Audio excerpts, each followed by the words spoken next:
ہم وہاں پر M D کر رہے تھے افغانستان میں. میں اسپنگر کی اسٹوڈنٹ ہوں. تو ہمارا حکومت پاکستان سے یہ ریکویسٹ ہے کہ ہمیں سیٹس دے, کیونکہ ہم ہمارا فیوچر جو ہے اس کو سیکیور کرے اور ہمارا فیوچر بچائے. میں فرسٹ ایئر کی اسٹوڈنٹ ہوں, وہاں افغانستان سے ایم ڈی کر رہی ہوں. اور ہمارا آپ لوگ سب لوگ جانتے ہیں, پوری دنیا کو پتہ ہے کہ افغانستان میں تعلیم جو ہے وہ بین ہو گئی ہے عورتوں کی. تو اب ہمارا حکومت سے یہی اپیل ہے کہ پاکستانی اسٹوڈنٹ وہاں پہ جتنے بھی ہیں, لڑکیاں جتنے بھی پڑھ رہی ہیں وہاں پہ, تو ان کو پاکستان مائگریٹ کر دے اور ان کی فیوچر کو جو ہے وہ بچائے. مطالبات یہ ہے کہ ہمیں پاکستانی گورنمنٹ سے یہ اپیل ہے کہ پلیز ہمیں گورنمنٹ سیٹس دے دے.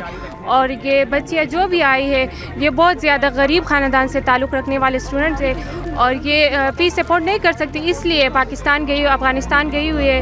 تو افغانستان میں عورتوں کی تعلیم پر بین لگا دیا, اور اس وجہ سے وہ تعلیم حاصل کرنے سے محروم ہو رہی ہے.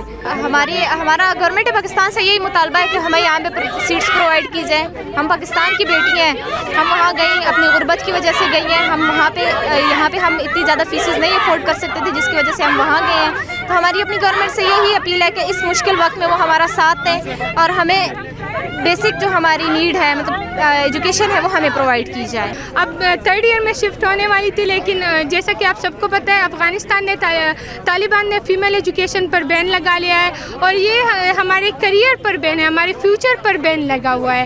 پوری دنیا اسی بات سے اویئر ہے, پوری دنیا میں یہ مسئلہ چل رہا ہے, یہ ہیومن رائٹس وائلیشن ہے. اب یہ تو ایک ایمرجنسی ہوئی نا, پاکستان کی حکومت کو چاہیے کہ اب وہ ہمارے لیے ایک سٹیپ لے لے. یہاں پہ تو بہت ساری کالجز ہیں اور ہم ویسے بھی تعداد میں کم ہیں نا, تو اگر یہ ایڈجسٹ کر سکتے ہیں ہمیں یہاں پہ کم فیس پہ, اور ہم یہ پبلک سیکٹر میں چاہتے ہیں, مطلب پرائیویٹ سیکٹر پہ انہوں نے پہلے NAB ٹیسٹ لیا تھا, لیکن وہاں پہ نا فیس بہت زیادہ تھی, 15 لاکھ اور 16 لاکھ, ہم وہ افورڈ نہیں کر سکتے. اس لیے ہمارا جو بیسک ڈیمانڈ ہے حکومت سے وہ یہی ہے کہ یہاں پہ ہم سب کو ایڈجسٹ کریں, وہ بھی کم فیس پہ. افغانستان میں پروونس جلال آباد میں اسپنگر میڈیکل کالج کی میں میڈیکل کی اسٹوڈنٹ ہوں, آخری سیمسٹر کی.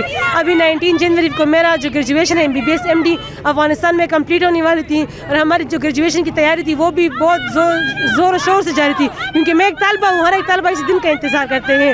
اور ابھی 24 دسمبر کو فائنل ایگزام سٹارٹ ہونے والا تھا, لیکن 22 دسمبر کو وہاں افغانستان میں گرلز ہائر ایجوکیشن پر بین لگا دیا گیا.